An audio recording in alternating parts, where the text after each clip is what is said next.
vamos, neste vídeo, repercutir as principais notícias do dia, do meu ponto de vista, e começando pela Bolsa de Valores do Brasil, a B3, que tem sido um vexame internacional. Saiu aqui um relatório mostrando a performance das bolsas de valores do mundo todo no primeiro trimestre de 2024. Então, só para vocês terem uma ideia da posição do Brasil nessa listinha nada gratificante, temos o seguinte: Turquia, Argentina de Milei, retornando 13,6%, Colômbia, Estados Unidos, enfim, uma lista de países, continentes, etc.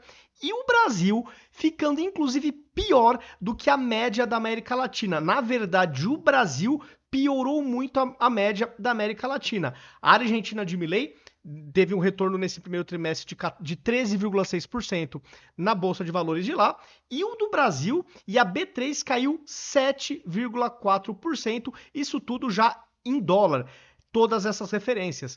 Então, pessoal, isso aqui para mim é simplesmente o previsto do que poderia acontecer com o PT no poder, já que eu nunca vou me esquecer que quando a Dilma foi chutada do poder, sem guerra e sem pandemia, ele entregou um Brasil com 13 milhões de desempregados, taxa de juros nas alturas, com recessão, como bem dizia aquele Reinaldo Azevedo, a trilogia do capeta. Eles conseguiram, tá? Então, nada disso me assusta. O que me assusta é que houve, nas eleições, uma parte importante da Faria Lima que apostava, que achava que realmente o Brasil de Lula poderia decolar. É como se eles tivessem esquecido que o primeiro mandato de Lula, que teve bons números, foi puxado pela pujança global. A China estava crescendo 12, 13, 14% ao ano e importando demais o nosso minério de ferro. Então o Brasil, naquele primeiro mandato, estava realmente nadando de braçada porque é um país exportador de commodity. A partir do segundo mandato de Lula e os dois da Dilma, foi só piorando assim o tempo todo, consistentemente.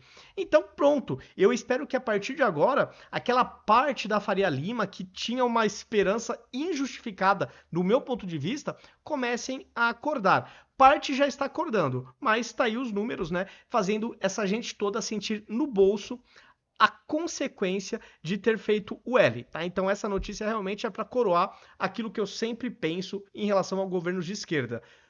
Ferram com a economia, aumentam as dívidas, tornam o Estado gigantesco, inflado, aumenta a carga tributária, enfim, sufoca o cidadão e os empresários com carga tributária que não para de escalar, porque o Estado, que já é grande, também continua crescendo em governos de esquerda. Então, para mim, tudo dentro do previsível. Mudando de assunto, falando de Jovem Pan.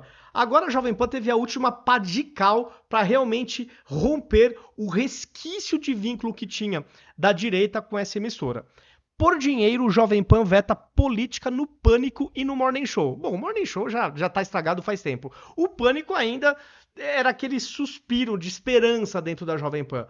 Mas agora, nem isso mais. Então, a Jovem Pan, de fato, rompeu completamente com a sua audiência antiga, mas como o capitalismo é maravilhoso porque ele não permite lacunas, não permite vácuo, o que aconteceu hoje? A Revista Oeste praticamente capitalizou a totalidade da antiga audiência da Jovem Pan e outros canais novos que surgiram, como o Fio Diário, Te Atualizei News e alguns grandes influenciadores da direita. Então, o mercado se equilibra automaticamente. A Jovem Pan caiu do barco da direita, até mesmo por uma pressão do sistema, não tem problema. Surgiram novos veículos de comunicação que absorveram toda a audiência. Então aqui está a pá de cal que faltava para realmente romper a Jovem Pan com o seu antigo, com a sua antiga audiência.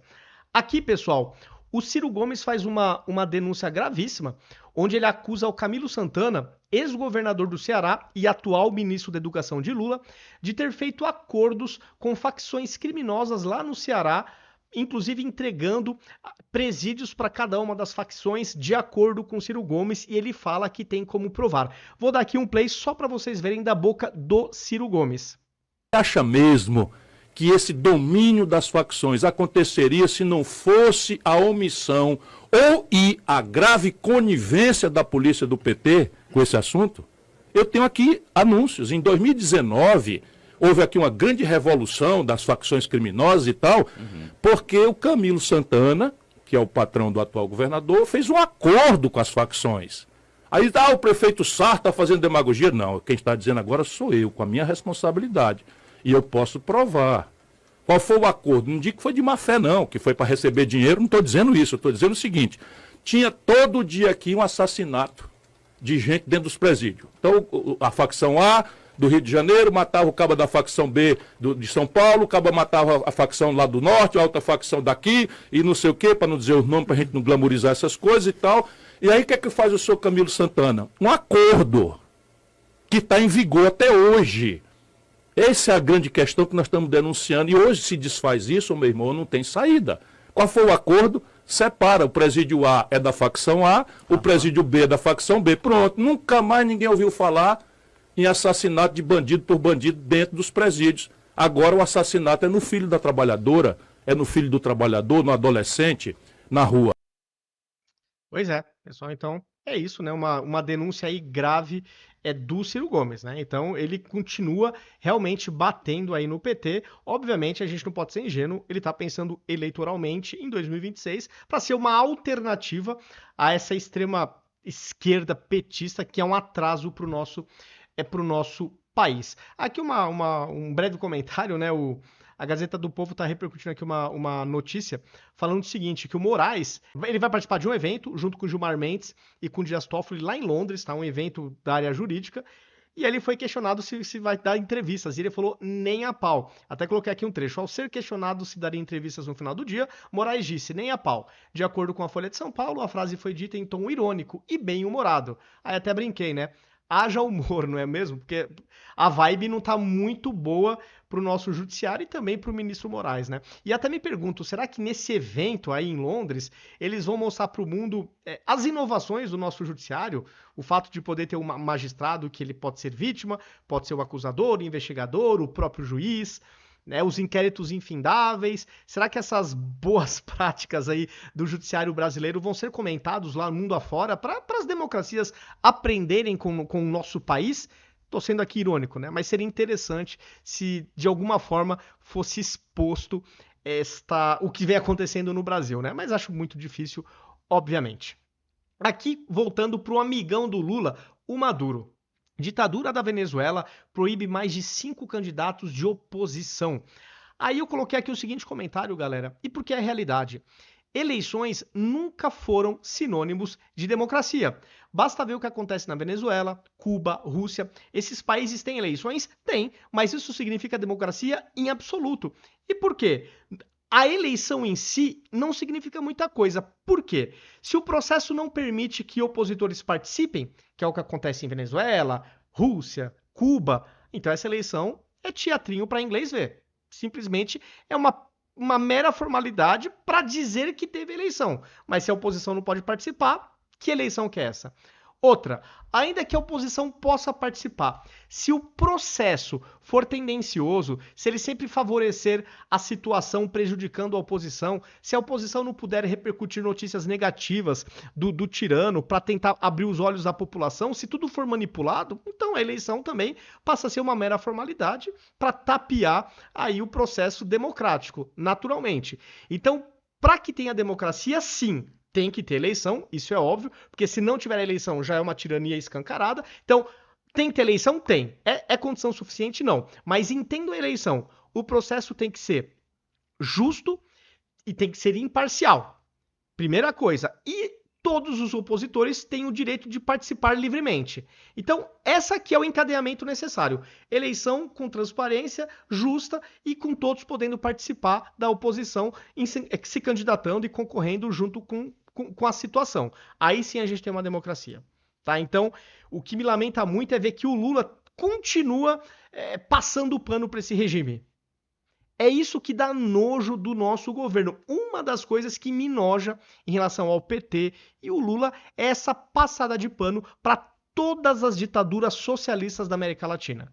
Tá? É uma coisa realmente que me embrulha o estômago completamente. Próxima. Insegurança alimentar atingiu 64 milhões de pessoas no primeiro ano desse quinto mandato do PT, diz IBGE. E aqui até coloquei um comentário falando o seguinte: se o IBGE do Márcio Pockmann está falando esse número que já é estarrecedor, de 64 milhões de pessoas na insegurança alimentar, eu desconfio que este número pode ser ainda pior. Não estou falando que é, não estou nem acusando que o número é manipulado, mas eu fico com uma pulguinha atrás da orelha. Eu não me espantaria se este número fosse perto de 100 milhões, por exemplo, tá? Ou pelo menos uns 70 e poucos milhões.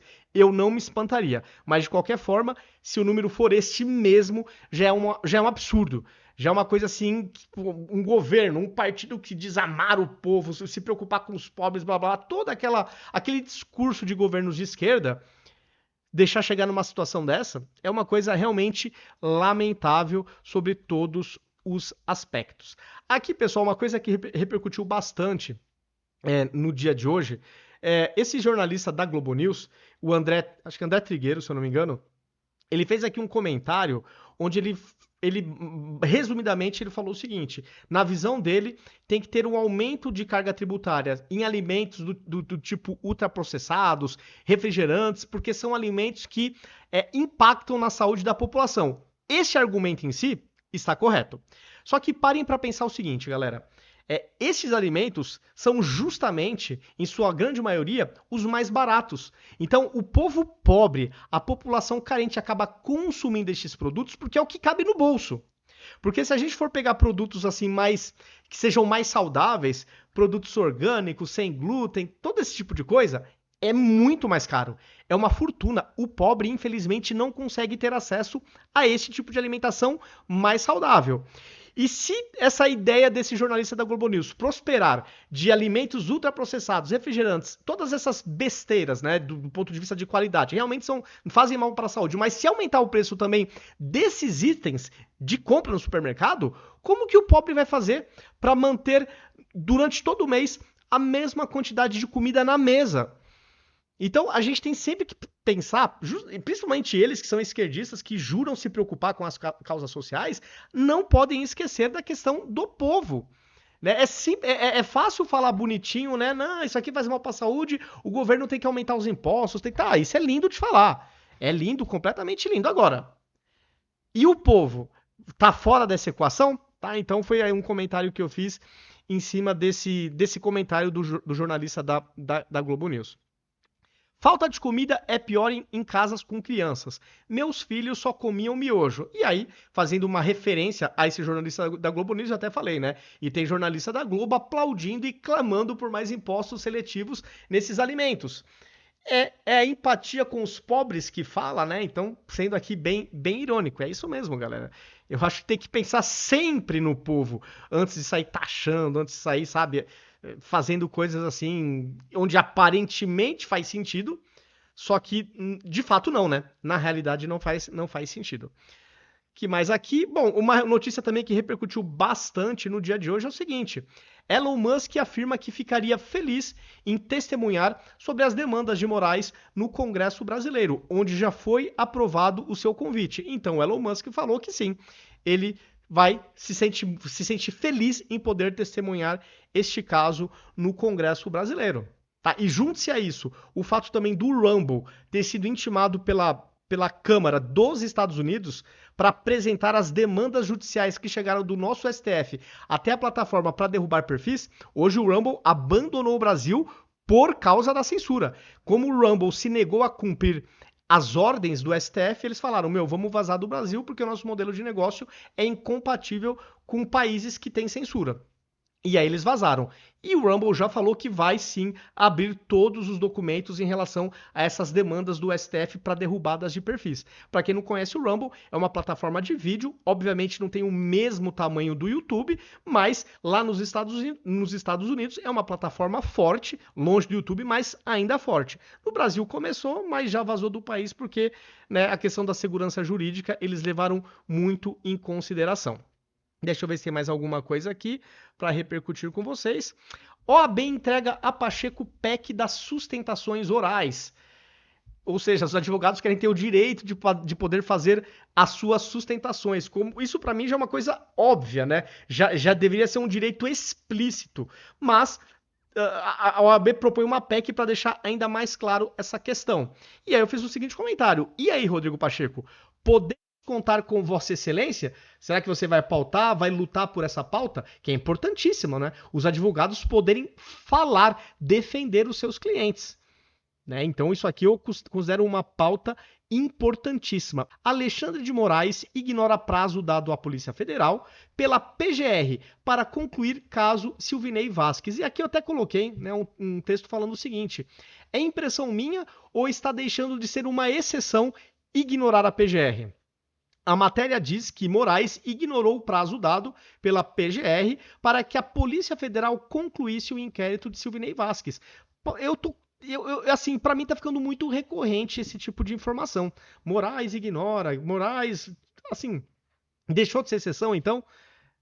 Que ponto, né, pessoal? Que fase que a gente está chegando. AgriShow terá ministro de Lula e Bolsonaro em dias distintos para evitar saia justa. E aí eu coloquei aqui um comentário sabendo a resposta, obviamente. Em quais dias que o evento vai lotar? Nos dias que nos dias que tiver a presença de Bolsonaro ou nos dias que tiver a presença dos ministros de Lula? E aí uma perguntinha para complementar. Por que o Lula não participa? O agro tem salvado o PIB do Brasil. O PIB do Brasil só não é pior nesse governo Lula porque o agro manda muito bem há muito tempo. E o Lula sempre surrando esse setor. Até por questões ideológicas, né? O agro, em sua maioria, é conservador. Então, o Lula, por questões ideológicas, deixa o pragmatismo de lado e deixa de prestigiar um segmento tão importante, mas tão importante para o nosso país. Sob Lula, órgão que combate lavagem de dinheiro tem menor orçamento em 5 anos. E aí eu coloquei aqui uma observação, né? Lula foi condenado em múltiplas instâncias por qual crime mesmo? Entre eles, o lavagem de dinheiro. Aí você vê esse tipo de manchete, é no mínimo curioso e esperado também, né? Obviamente, mas olha como o Brasil está caminhando para trás em diversos aspectos. Pessoal, é isto. Esses foram os principais assuntos de hoje, do meu ponto de vista, que eu queria repercutir com vocês. Se vocês gostaram, deixem um like, deixem também comentários para que a plataforma entenda que você tem engajamento com o meu conteúdo e, com isso, os meus novos vídeos vão aparecer na sua timeline. Se você não deixa o comentário e não deixa o like, a plataforma entende que você não gostou muito, então a tendência é que o meu conteúdo vá sumindo da sua timeline. Muitas pessoas eu vejo reclamar nos comentários falando o seguinte: pô, não vejo mais os seus vídeos, a plataforma não tá me enviando notificações e tal. É por causa disso. Se gostou do vídeo, deixa like, deixa um comentário qualquer e também compartilhem, até mesmo pra gente sair da bolha. Compartilhem nas suas redes sociais, nos seus grupos de WhatsApp, porque assim a gente vai alcançando cada vez mais um público diferente. E quem sabe aquelas pessoas, os isentões, aqueles que estão em cima do muro, de repente não tombam pro nosso lado, né? Fazendo com que a gente possa inverter o resultado eleitoral em 2026. Pessoal, é isto. Até o próximo vídeo.